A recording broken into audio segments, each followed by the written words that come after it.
My name's Gabe Zollner. I just saw a little Fox News, and what they said is that the United Nations is considering charging, I guess, Bashar Assad with war crimes because of what's going on in Syria. Now, I think somebody should be charged with war crimes, but I don't think it should be Assad. And let me tell you why.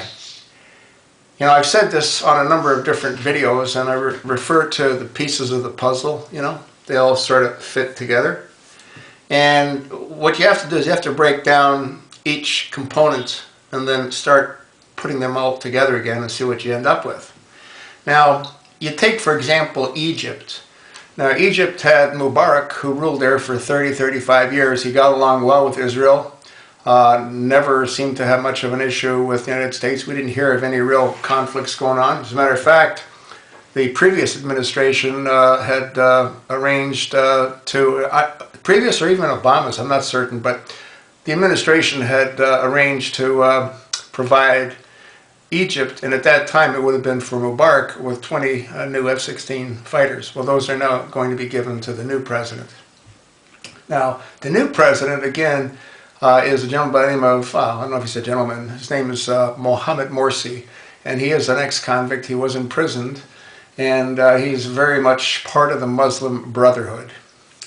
So now Egypt, again, is obviously being controlled by the Muslim Brotherhood. Now let's go to another part of the world. Well, let's go to Libya. You had Colonel Gaddafi.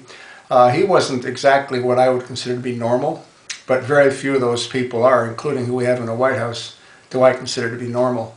But anyway, Muhammad Gaddafi kept the lid on the country, and he kept the Brotherhood out of the country. That's what he did. And Obama felt the need to have him removed, so what Obama did is he provided weapons to the rebels, and the problem is we don't even know who the rebels are. I personally think that they're Al-Qaeda, and they're the Mujahideen, and they're all the wackos from that part of the world, all combined into one. And they all fight amongst themselves because they're very tribal. Okay, so now he's gotten rid of Colonel Gaddafi, and he actually helped to do that by launching our own Air Force without congressional approval. So now, what have you got going on in Libya? Well, you've got the Mujahideen, and you got the Al-Qaeda, and you got whoever else you got, and they're all fighting for power, and it looks like the Brotherhood is going to come out on top. Now let's go over to Syria. Well, Syria, the existing president, his father, kept the Brotherhood out of Syria for the last 40 years.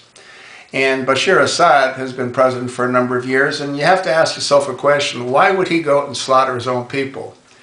And we also know that the president of Turkey, who's very closely aligned with Obama, matter of fact, Obama's very first phone call when he became president was to the president of Turkey. Anyway, that was in 2008.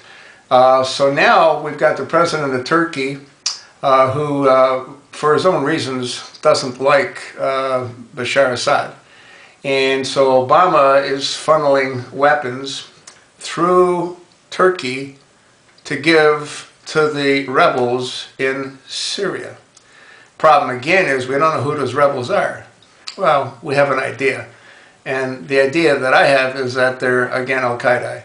And Obama came out and he said that he sees them as being the recognized organization in Syria, so he's going to support the rebels by providing them with additional assistance. Isn't that wonderful?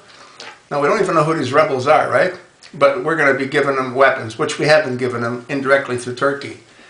So, are you getting the picture put together yet? I mean, are these pieces sort of fitting together yet?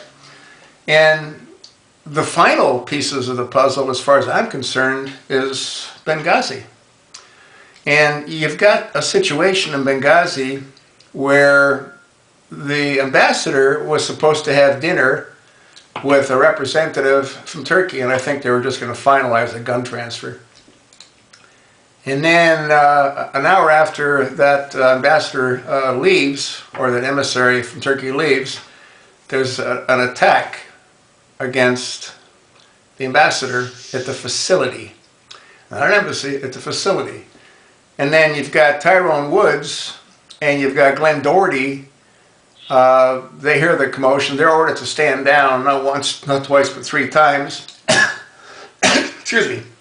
And you also have General Ham, and he's head of AFRICOM, and he hears the plea for help, so he gets a unit together to go and provide assistance. And then you got Secretary of Defense Panetta. He orders General Ham to stand down, and General Ham refuses to stand down. A minute later, 1 minute later, he's fired. And he's told he's fired because he disobeyed a direct order from the Commander-in-Chief. Well, there's only one Commander-in-Chief that I know of, and that's that guy that's playing president in the White House. Okay, so now, at the same time, you got Doherty and Woods. They go in to try to provide assistance because they're all hearing the same request for help. And what do? They get slaughtered, and the ambassador gets raped. And I think what happened was the bad guys got really bummed out because they didn't expect any kind of resistance. That was part of the plan. So, if this thing would have worked the way it was planned to work when the delegates from Egypt came to the United States under special, I guess, visas, because they're bad guys, and they met with Obama at the White House, that's when this whole thing was put together. And it was planned to free the blind sheik. Anyway, I don't want to bore you with this because I've said similar things on other videos that I've made.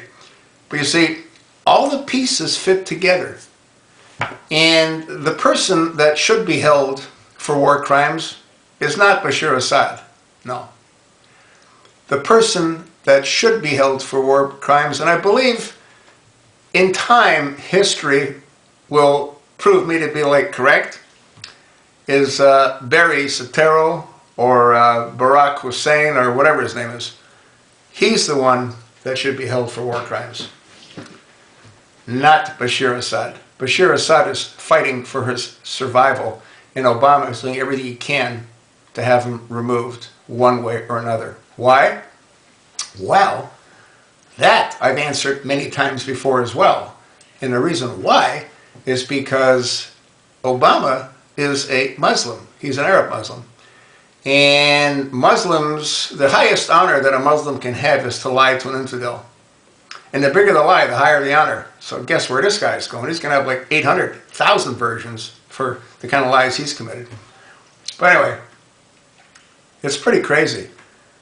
And what I just can't seem to fathom or accept is nobody in Congress is coming to help the American people. Not one representative. And you know what? You're all going to get destroyed by him. Watch and see.